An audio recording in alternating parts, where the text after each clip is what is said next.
Hello everyone, welcome back to K Guru channel bye निर्मल गुप्ता। प्यारे बच्चों, आज हम शिक्षा निदेशालय द्वारा आई हुई कक्षा 10 की हिंदी विषय की कार्यपत्रक नंबर 78 सॉल्व करेंगे, जो कि 27 जनवरी 2021 के लिए है। बच्चों, आज की जो कार्यपत्रक है इसमें एक गद्यांश दिया गया है, इसे आपको ध्यान से पढ़ना है और उसके बाद कुछ प्रश्न दिए गए हैं जिनके कि आंसर विकल्प के रूप में है। तो जो उपयुक्त विकल्प है वही आपका आंसर होगा।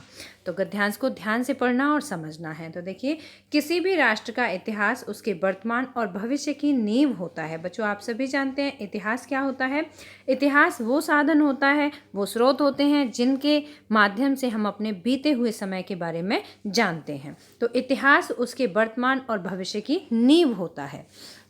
देश का इतिहास जितना गौरवमयी होगा, वैश्विक स्तर पर उसका स्थान उतना ही ऊंचा माना जाएगा। वैश्विक स्तर मतलब पूरे विश्व के स्तर पर अगर देखा जाए तो जिस राष्ट्र का या जिस देश का गौरवमयी इतिहास होगा उसका स्थान उतना ही उच्च माना जाएगा। यूं तो बीता हुआ कल कभी वापस नहीं आता, लेकिन उस काल में बनी इमारतें और लिखे गए साहित्य उन्हें हमेशा सजीव बनाए रखते हैं। यही वजह है कि ऐसी वर्षों पुरानी, यूं कहें कि कई सदियों पुरानी ऐतिहासिक इमारतें जो संबंधित राष्ट्र के वर्षों पुराने इतिहास की गौरव गाथा कहती हैं, उनके संरक्षण का पूरा प्रयास किया जाता है। बच्चों, आप सभी जानते हैं बहुत सारे शासकों के द्वारा, मुगल बादशाहों के द्वारा, बहुत सारे व्यक्तियों के द्वारा ऐसी इमारतें और इस तरह के साहित्य लिखे गए हैं, ऐसी इमारतें बनाई गई हैं जिन्हें कि आज के समय में भी संरक्षित करके रखा जाता है। और किस लिए रखा जाता है? क्योंकि वो हमारे इतिहास की गौरव गाथा को कहती हैं।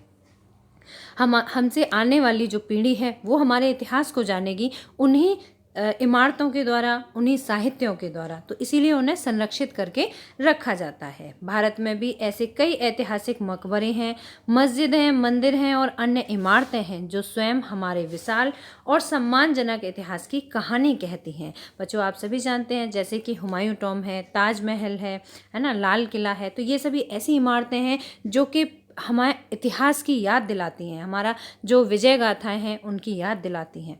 लेकिन समय के साथ साथ इन इमारतों और उनमें रखे गए साहित्य को बहुत नुकसान पहुंचाया गया है। जो साहित्य है उस साहित्य को बहुत नुकसान भी पहुंचाया गया है। हमने भी परवाह किए बगैर उस अनमोल धरोहर को मनमाने ढंग से खंडित किया है। लेकिन यह भी सत्य है कि वक्त रहते हमने अपनी भूल को पहचान लिया है। हमारी भूल क्या है? हमारी भूल है कि हम इन इमारतों के बारे में, हम उस साहित्य के बारे में उदासीन हो गए थे। लेकिन हमें ऐसा नहीं होना है।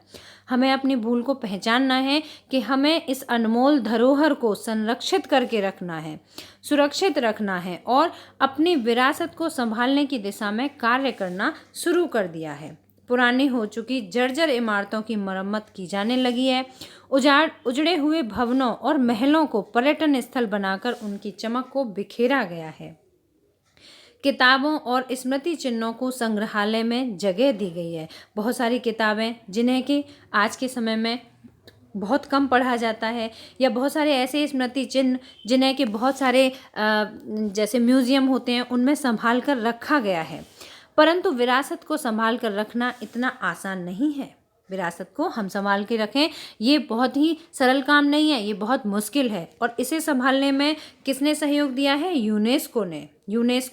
इसीलिए यूनेस्को द्वारा हर वर्ष 18 अप्रैल को विश्व विरासत दिवस मनाया जाता है। विश्व विरासत दिवस मतलब पूरे विश्व में जो भी चीज़ें हैं, जो भी इमारतें हैं या साहित्य है, उन सभी को किस तरह से संरक्षित रखना है, कैसे उस धरोहर को, अनमोल धरोहर को अपनी आगामी पीढ़ी तक सुरक्षित रखना है। तो ये इसी को बनाने के लिए, इसी को निभाने के लिए विश्व विरासत दिवस मनाया जाता है, जो कि 18 अप्रैल को हर वर्ष मनाया जाता है, जिसका स्पष्ट उद्देश्य इन इमारतों और उनमें रखी गई धरोहरों की देखभाल करना है।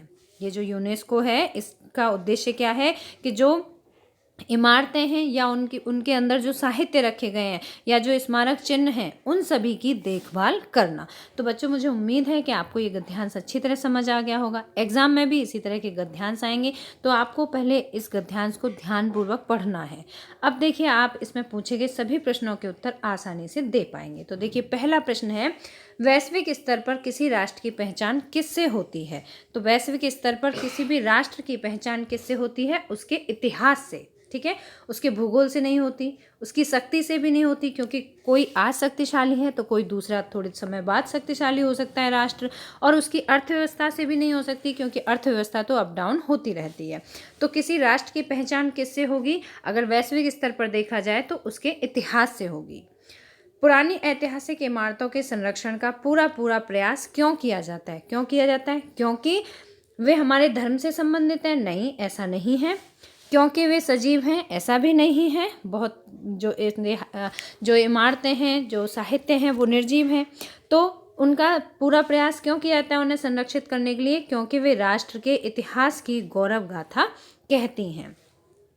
हमारे सम्मानजनक इतिहास की कहानी कौन कहता है? तो हमारे सम्मानजनक इतिहास की कहानी ऐतिहासिक मंदिर, ऐतिहासिक मकबरे, ऐतिहासिक इमारतें। तो हमारा करेक्ट आंसर होगा सभी। ठीक है, तो हमारे इतिहास की सम्मानजनक कहानी कौन कहता है? सभी कहते हैं, मंदिर, मकबरे और इमारतें।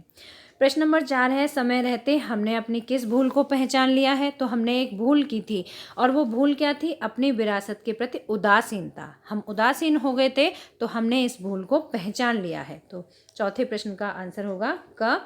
इतिहास किन से सजीव बना रहता है? किन से सजीव बना रहता है इतिहास? इमारतों और साहित्य से। इमारतों और साहित्य से। विश्व विरासत दिवस प्रतिवर्ष किस तिथि को मनाया जाता है? तो किस तिथि को मनाया जाता है बच्चों? 18 अप्रैल को। विश्व विरासत दिवस प्रतिवर्ष 18 अप्रैल को मनाया जाता है। इसके बाद लास्ट प्रश्न है, विश्व के प्रसिद्ध ऐतिहासिक स्थलों और इमारतों के संरक्षण के लिए कौन सी वैश्विक संस्था कार्य कर रही है? तो हमारा करेक्ट आंसर होगा यूनेस्को। मुझे उम्मीद है आप सभी को सभी प्रश्नों के उत्तर अच्छी तरह समझ में आ गए होंगे। अगर आपने अभी तक हमारे चैनल को सब्सक्राइब नहीं किया तो आज सब्सक्राइब जरूर करें। मिलते हैं फिर इसी तरह की नेक्स्ट एजुकेशनल वीडियो के साथ। Till then bye bye, good luck to all of you.